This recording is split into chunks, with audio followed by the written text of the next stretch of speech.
السلام علیکم ګرانو دوستانو. د کرکټ په اړه د نن څو تازه لنډ مهم خبرونه. د افغانستان کرکټ بورډ د نجیب الله تارک د دویم تلین په اړه باندې لیکلي دي. له نن 2 کاله وړاندې یوه پیاوړې لوبغاړې او ستر بلکې متواضع اتل د خپل ژوند پور پرې کړ. هغه اتل چې تش نن هم محسوسیږي، خو د همیش لپاره د افغانانو او د کرکټ مینوالو په زړونو او ذهنونو کې ژوندی پاتې سو. د ستورو له مداره لوېدلی دغه اتل نجیب دی، امین دی او هو خاکساره نجیب الله تارک دی. اتل جنت الفردوس دې ځای سه او روح دې شاد اوسه. آفتاب علم پر خپله فیسبوک پاڼه لیکلي دي نن د مرحوم نجیب الله تارک د مړینې دویم تلین دی. د تیرو 2 کالو په موده کې یوه شیبه هم له موږ څخه نه دی هیر سوی. د تمرین پر مهال به په ننګرهار کرکټ اکاډمي کې ټول یو ځای سره کښېنستلو. په ډکه خوله خندا او خوږې خبرې د نجیب الله تارک خاصیت و.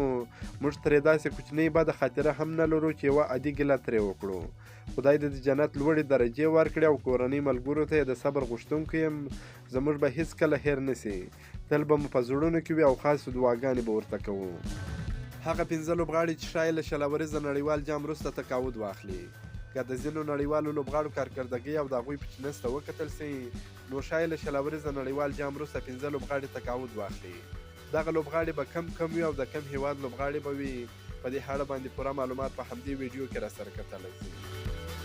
اول محمد نبي. ډېر امکان شته چې د افغانستان لوبډل مشر محمد نبي د 2022 کال شلوریزه نړیوال جام وروسته له شلوریزو لوبو څخه تقاعد اعلان کړي.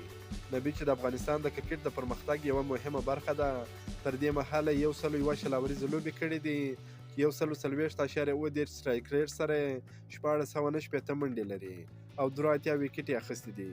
که څه هم هغه د ارلونډرانو په درجه بندۍ کې لومړی مقام لري، خو په دې وروستیو کې کارکردګي د پام وړ خبره ده. دویم شکیب الحسن. شکیب الحسن د بنګلادیش تر ټولو غوره لوبغاړی دی او اوس مهال د شلوریزو لوبډل مشر هم دی. نوموړی د شلوریزو لوبو د ارلونډرانو په درجه بندۍ کې دویم مقام لري. شکیب په 101 شلوریزو لوبو کې د 140.2 سټرایک ریټ سره 2045 منډې جوړې کړې دي او 122 ویکټې لري. د شکیب فټنس او کارکردګي هم ښه نه ده او ښایي له نړیوال جام وروسته شلوریز د کرکټ پرېږدي. دریم هارون پینچ. د استرالیا لوبډل مشر هارون پینچ ښایي له نړیوال جام څخه وروسته د تقاعد پرېکړه وکړي او په زړه پورې خبره دا ده چې هارون پینچ به دا فرصت ولري چې خپل کریر په ښه ډول پای ته ورسوي او دویم نړیوال جام هم وګټي. پینچ په 15 لوبو کې د 145.2 سټرایک ریټ سره 2915 منډې لري. هغه د شلوریزو توپ وهونکو په درجه بندۍ کې 5 مقام لري، خو ښایي ژر تقاعد واخلي. څلورم مارټین ګپټیل. د نیوزیلینډ تکړه توپ وهونکی مارټین ګپټیل په شلوریزه فارمټ کې یو له غوره نومونو څخه دی. نوموړی یو بریدګر توپ وهونکی هم دی. هغه په 121 شلوریزو لوبو کې د 115.8 سټرایک ریټ سره 3419 منډې کړې دي، خو نوموړی هم په دې وروستۍ کې سمه کارکردګي نه کوي، نو ښایي تقاعد واخلي. پنځم رویچندران اشوین. هندی هاف سپینر بالر دی. اشوین که څه هم د نړۍ غوره سپینر دی، خو د شلوریزو لوبو کې ښه نه چلیږي. اکانومي یې غوره ده. دغه 14 کلن لوبغاړي د هند لپاره نه 15 شلوریزو لوبې کړې دي او په دې کې 16 ویکټې اخیستې دي. اکانومي یې 6.8 ده، خو ښایي له نړیوال جام څخه وروسته هغه شلوریزه کرکټ پرېږدي. روهیت شرما په نړیوالو شلوریزو لوبو کې منفي ریکارډ جوړ کړ. د هند کرکټ ملي لوبډل مشر روهیت شرما په نړیوالو شلوریزو لوبو کې ستر منفي ریکارډ ثبت کړ. هغه په نړیوالو شلوریزو لوبو کې ډېر ځلې په 0 سوځېدلی دی.